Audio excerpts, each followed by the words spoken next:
साध संगत जी, the inspired stories channel पर आपका बहुत बहुत स्वागत है। वीडियो शुरू करने से पहले कृपया आप मेरे चैनल को सब्सक्राइब जरूर करें और साथ में बेल आइकन को भी दबा दें ताकि मेरे नए वीडियो का नोटिफिकेशन आपको मिल जाए। और अगर वीडियो अच्छा लगे तो कृपया लाइक, कमेंट और ज्यादा से ज्यादा शेयर करें। अब देर न करते हुए आज की कहानी शुरू करते हैं। साध संगत जी, हम लोग अक्सर देखते हैं कि जो लोग भगवान को बहुत मानते हैं और दूसरों की मदद भी करते हैं, वही लोग हमें सबसे ज्यादा दुखी नजर आते हैं। ये देखकर हमारे मन में ये सवाल उठता है कि भगवान इन्हें किस बात का दुख दे रहा है। इससे अच्छे तो वो लोग हैं जो हमेशा दूसरों का बुरा करते हैं और हमेशा अपनी दौलत के घमंड में रहते हैं। उनके जीवन में किसी तरह का दुख नहीं आता। ऐसा किस लिए होता है? क्या भगवान भी बुरे लोगों को पसंद करता है? क्या भगवान को भी ऐसे लोग अच्छे लगते हैं जो दूसरों का बुरा करते हैं? आखिर इस बात का क्या कारण है? ये सब कुछ हम आज की इस कहानी में जानेंगे।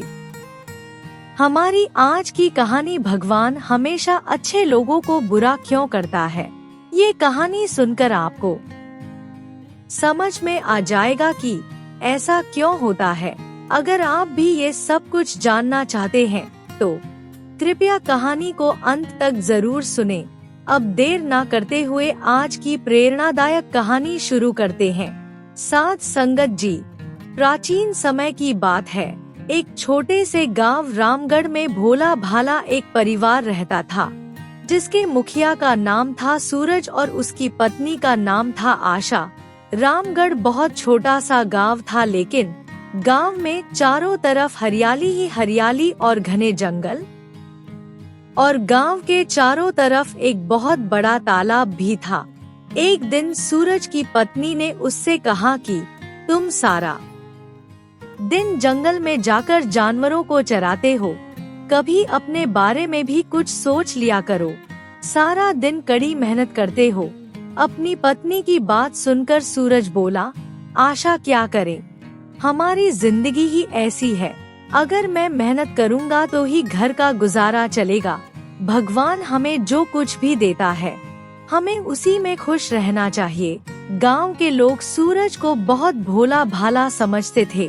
जब सूरज जानवरों को लेकर जंगल में जा रहा होता तो रास्ते में लोग उसे देखकर कहते थे कि देखो सूरज कितना भोला भाला है, हर समय भगवान को ही याद करता रहता है।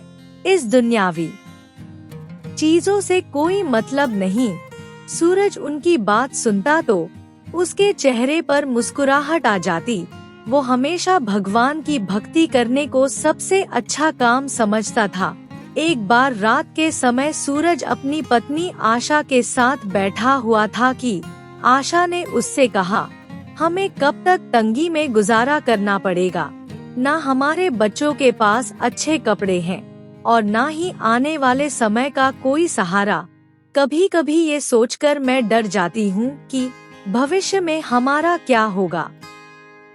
सूरज ने आशा की बात सुनकर कहा, आशा तुम किसी बात की चिंता मत करो, भगवान हमेशा अच्छा करता है।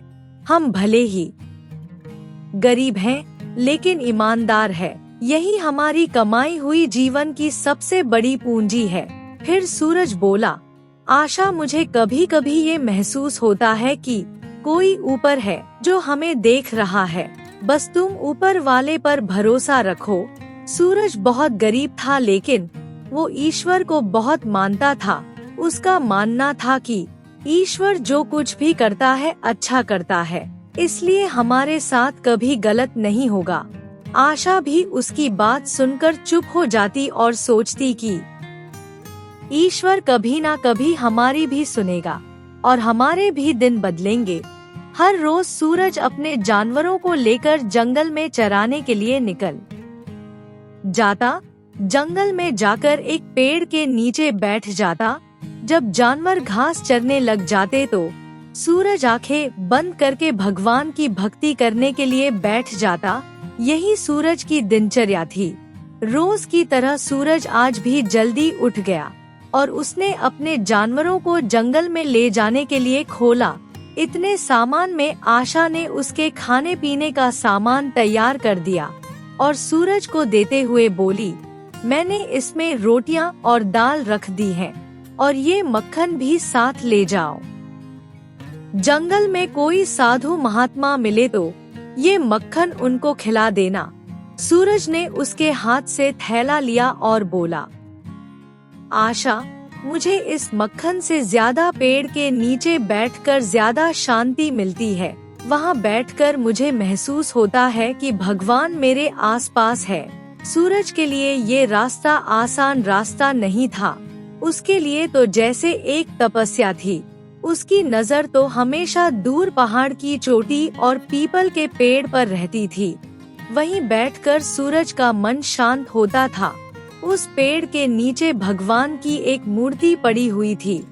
सूरज उस मूर्ति के आगे हाथ जोड़कर बैठ गया और बोला, भगवान, मैं आपसे कुछ मांगने नहीं आया।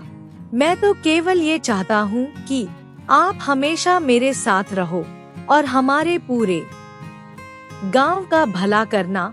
कभी कभी मुझे लगता है कि हमारी कोई सुनता भी है या नहीं, लेकिन फिर थोड़ी देर बाद मुझे महसूस होता है कि जैसे आप मेरे आसपास है और मेरी परेशानियों को देख रहे हैं। साध संगत जी, उस दिन कुछ अलग हुआ। पीपल की पत्तियों से जैसे कुछ आवाज आई। सूरज को महसूस हुआ कि जैसे कोई उसकी प्रार्थना का जवाब दे रहा हो और कह रहा हूँ कि सूरज भगवान कभी किसी चढ़ावे से प्रसन्न या नाराज नहीं होता। अगर तुम्हें भक्ति करनी है तो रोज नाम जपा करो, किसी पूर्ण गुरु को ढूंढो। सूरज ये आवाज सुनकर हैरान रह गया और इधर उधर देखने लगा, लेकिन उसे कोई नजर नहीं आया। सूरज सोचने लगा कि क्या सचमुच भगवान ने मेरी प्रार्थना सुन ली और वही मेरी बात का जवाब दे रहा है। लेकिन फिर उसने सोचा कि शायद ये मेरे मन का वहम हो या फिर भगवान सचमुच बोल रहे हैं। सूरज ने सोचा कि अगर ये बात सच है तो मैं कल फिर आकर देखूंगा, लेकिन आज मैं यही सोचूंगा कि मेरी प्रार्थना बेकार नहीं गई। सूरज उस दिन पहले दिनों से ज्यादा देर पीपल के पेड़ के नीचे आंखें बंद करके बैठा रहा, जैसे वो कोई रहस्य को जानना चाहता था। सूरज को पता नहीं था कि ये साधारण पेड़ ही उसे परम सत्य का ज्ञान करवाएगा, जिसकी खोज वो वर्षों से कर रहा था। अगले दिन सूरज पहले से जल्दी उठ गया और जाने की तैयारी करने लगा। आशा ने जब ये देखा तो उससे पूछा, आज आप इतनी जल्दी कहाँ जा रहे हो? अभी तो सूरज भी उदय नहीं हुआ है। उसने आशा की बात सुनकर कहा, आशा, कल मुझे उस पीपल के पेड़ के नीचे कुछ ऐसा महसूस हुआ जैसे मुझे कोई बुला रहा हो, इसलिए मेरा मन घर में नहीं लग रहा। मैं जल्दी जाकर उस पेड़ के नीचे बैठना चाहता हूँ और ये देखना चाहता हूँ कि जो कुछ भी मेरे साथ हुआ वो क्या था। आशा को उसकी बात मजाक लगी, इसलिए उसने कहा, आपने कोई सपना तो नहीं देखा? सूरज ने कहा, नहीं आशा, ये कोई सपना नहीं था। मुझे पूरा विश्वास है कि वहाँ कुछ है, कोई तो है जो मुझे बुला रहा है, मुझे देख रहा है। ये बोलकर सूरज जानवरों को लेकर जंगल की तरफ चला गया। सूरज पीपल के पेड़ के पास पहुँचा और जाकर हाथ जोड़कर बैठ गया और फिर बोला, हे परमपिता परमेश्वर, अगर आप सच में हो तो मुझे अपनी कोई निशानी दिखाइए। तभी अचानक से पीछे से एक आवाज आई। सूरज ने पीछे मुड़कर देखा, लेकिन उसे कोई नजर नहीं आया। तभी उसके सामने एक महात्मा प्रकट हुए। महात्मा के चेहरे पर अद्भुत तेज था। महात्मा ने सूरज से कहा, सूरज डरो मत, मैंने तुम्हारी पुकार सुन ली है और इसलिए मैं दुनिया को सही रास्ता दिखाने के लिए आया हूँ। सूरज ने महात्मा की बात सुनकर कहा, गुरुजी, मैं तो एक साधारण मनुष्य हूँ। आपने मुझे दर्शन दिए, ये मेरा सौभाग्य है। मैं तो केवल ये चाहता था कि मेरी आवाज कोई सुने, पर आपने तो साक्षात मुझे दर्शन ही दे दिए।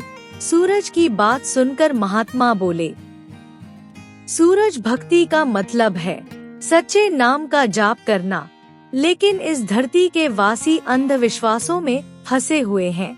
कोई मूर्ति पूजा करता है तो कोई गंगा नदी में डुबकी लगाता फिरता है और कोई जंगल में जाकर तपस्या कर रहा है।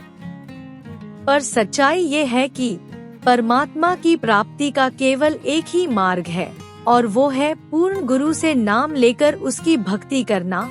बिना नाम भजन के, बिना सद्गुरु से नाम लिए बिना कोई इस भव जल से पर नहीं हो सकता। सूरज ने महात्मा की बात सुनकर कहा, गुरुजी, मैंने तो कभी सोचा भी नहीं था कि गुरु हमें इतनी आसान भाषा में सही रास्ता दिखा सकते हैं। कृपया आप मेरा मार्गदर्शन कीजिए कि मैं क्या करूं। महात्मा ने उसकी बात सुनकर कहा, तुम्हें अभी शांत रहना होगा। कल इसी जगह पर कुछ घटनाएं होंगी, लेकिन तुम केवल मुखदर्शक बनकर देखते रहना, लेकिन किसी बात में दखल नहीं देना।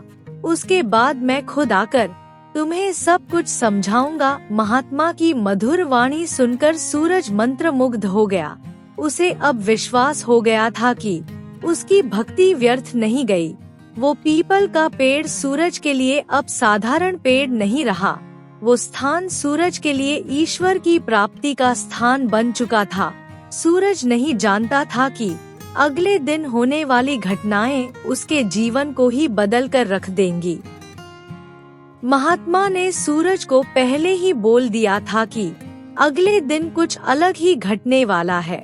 अगले दिन सुबह सुबह सूरज जल्दी से जंगल में पहुंचा और पीपल के पेड़ के पीछे छुपकर बैठ गया। जैसे उसे महात्मा ने कहा था, सूरज का दिल जोर जोर से धड़क रहा था। वो जानने को बहुत उत्सुक था कि आज क्या होने वाला है। अभी उसे छुपे हुए थोड़ी ही देर हुई थी कि वहाँ पर एक धनवान सेठ आया और भगवान की मूर्ति के आगे हाथ जोड़कर खड़ा हो गया और बोला, हे भगवान, आपने मुझे इतनी धन दौलत दी, इतना बड़ा काम धंधा दिया, लेकिन धन के प्रति मेरी लालसा अभी भी पूरी नहीं हुई।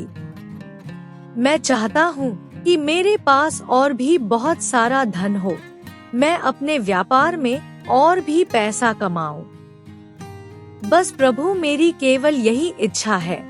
ये बोलकर धनवान सेठ ने एक बड़ी सी थैली भगवान की मूर्ति के आगे रख दी और अनजाने में वो थैली भूल से वहीं पर छोड़ कर चला गया। सूरज ने ध्यान से देखा तो वो समझ गया कि इस थैली में तो बहुत सारा धन है। वो सोचने लगा कि व्यापारी अपना धन भूल गया है, मैं ये धन उठाकर व्यापारी को लौटा देता हूँ।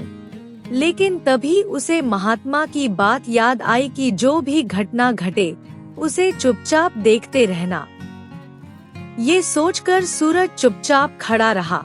तभी वहाँ पर एक गरीब मजदूर आया और भगवान की मूर्ति के आगे खड़ा होकर बोला, हे भगवान, मेरा परिवार कई दिनों से भूखा है और मेरे छोटे छोटे बच्चे भूख से बिलख रहे हैं। मेरे पास अब कोई सहारा नहीं बचा, इसलिए कृपया प्रभु मेरे ऊपर दया करे। तभी उस मजदूर की नजर पैसों की थैली पर पड़ी।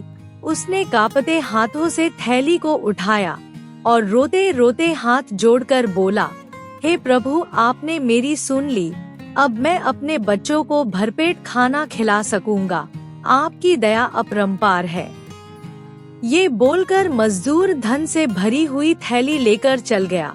सूरज ने जब उस मजदूर की बात सुनी तो स्तब्ध खड़ा रह गया और बोला, हे भगवान, अपने उस मजदूर की लाज रख ली और उसकी झोली धन से भर दी।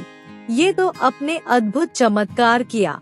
अभी सूरज ये बातें सोच ही रहा था कि तभी वहाँ पर एक सांप पकड़ने वाला आया और भगवान की मूर्ति के आगे हाथ जोड़कर बोला, भगवान, मैं तो रोज जहरीले सांपों को पकड़कर लोगों का भला करता हूँ, लेकिन मुझे हर बार यही डर लगता है कि कहीं वो मुझे ही ना डस ले। मैं सोचता हूँ कि अगर मुझे कुछ हो गया तो मेरे बाद मेरे परिवार का क्या होगा। इसलिए भगवान आप ही मेरी रक्षा कीजिए।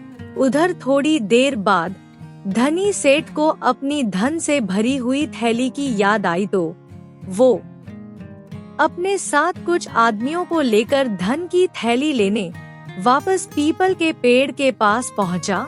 जब उसे धन की थैली वहां ना मिली तो बोला, लगता है मेरी धन की थैली किसी ने चुरा ली है और इस समय यहाँ तो केवल यही सांप पकड़ने वाला बैठा है। जरूर इसी ने मेरी थैली चुराई होगी। ये कहते ही सेठ के नौकरों ने सपेरे को पकड़ लिया और उसके साथ मारपीट करने लगे।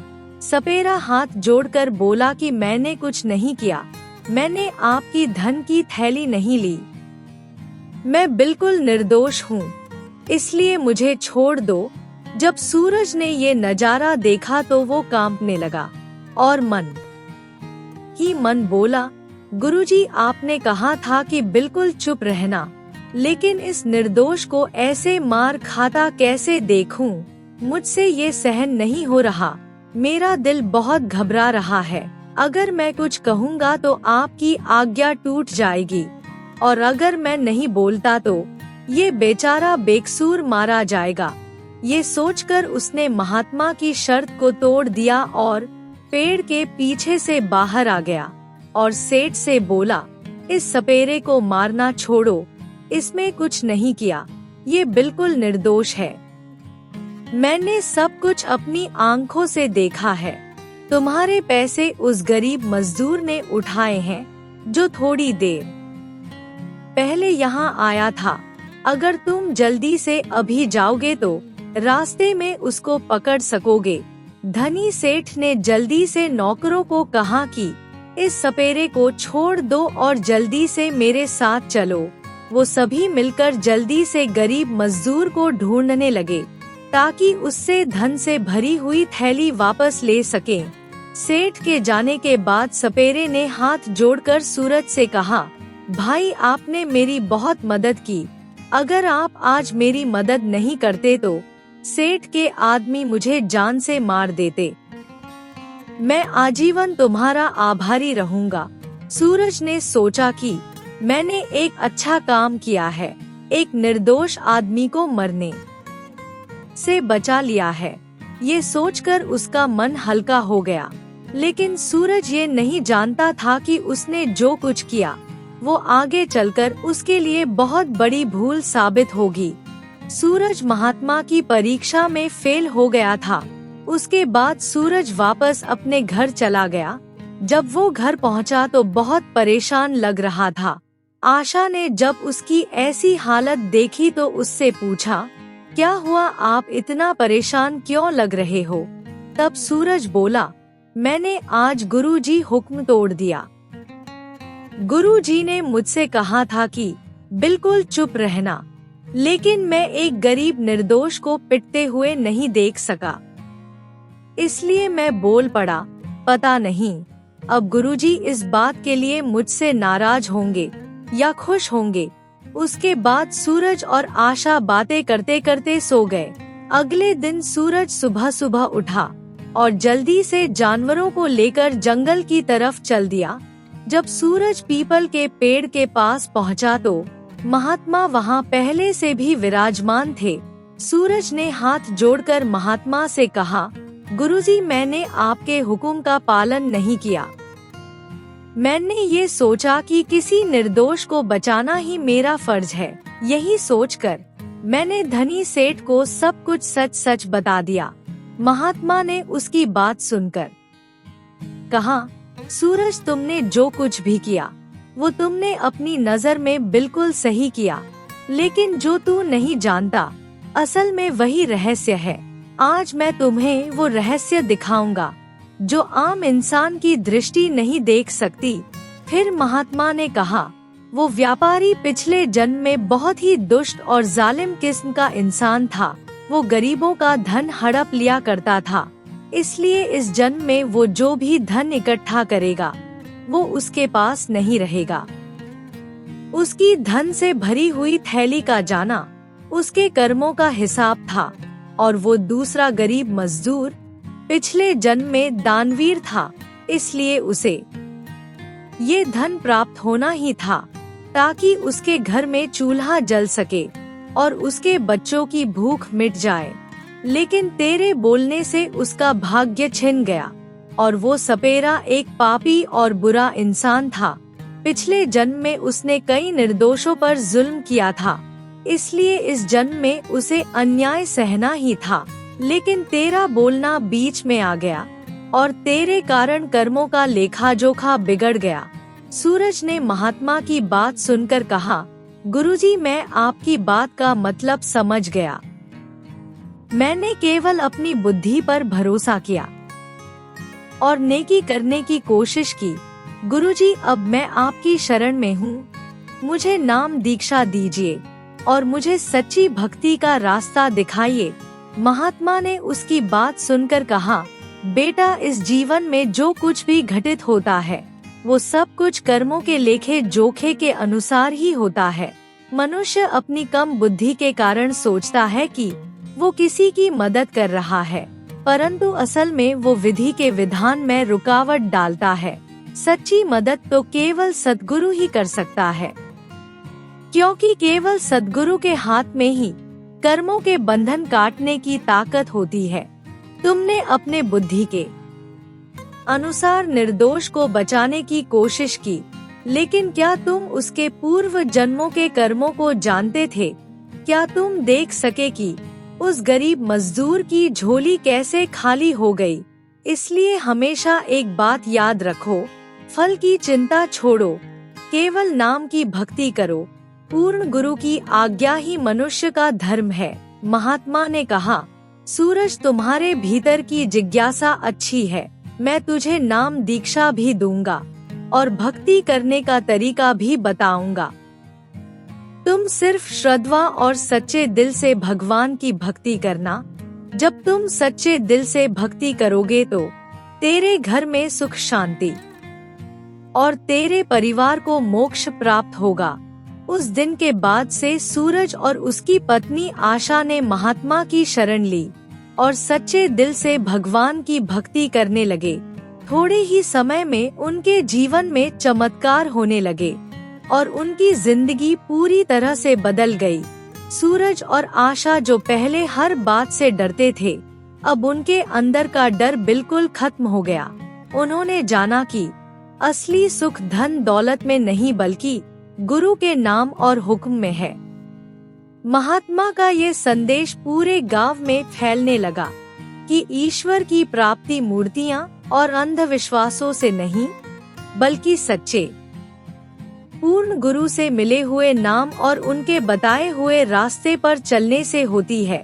दोस्तों, इस सुंदर कहानी से हमें ये शिक्षा मिलती है कि हम लोग सुख शांति धन दौलत में ढूंढते हैं, लेकिन असल शांति तो केवल गुरु के चरणों में है और उनके बताए हुए रास्ते में है। अगर हम भी सच्ची शांति चाहते हैं और चाहते हैं कि हमारा जीवन खुशहाल हो, तो हमें भी पूर्ण गुरु की शरण में जाना चाहिए और उनके बताए हुए मार्ग पर चलना चाहिए, ताकि हम भी इस सुखों दुखों से निकलकर सचखंड पहुंच सके। साध संगत जी, सचखंड वो जगह है जहां हमारा पिता हमारा इंतजार कर रहा है और वो चाहता है कि उसका बच्चा जल्दी से अपने घर पहुंचे। कभी कभी हम लोगों के दिल में वैराग पैदा हो जाता है, लेकिन क्या आपने सोचा है कि ये वैराग क्यों पैदा होता है? ये वैराग अपने उस परम पिता परमेश्वर से मिलने की इच्छा के कारण होता है। जैसे बाप अपने बच्चों से मिलना चाहता है, वैसे उसके बच्चे भी उसके शरण में जाना चाहते हैं। इसलिए ये वैराग वो खुद पैदा करता है। इसलिए जब भी वैराग पैदा हो तो इसका फायदा उठाना चाहिए और परमात्मा की याद में बैठना चाहिए, ताकि हमें भी सच्ची सुख शांति मिल सके और हम अपने असल घर पहुंच सके। साध संगत जी, आज की कहानी आपको कैसी लगी? अगर अच्छी लगी हो तो कृपया लाइक, कमेंट और शेयर जरूर करें। आपके प्यार और स्नेह के लिए बहुत बहुत धन्यवाद।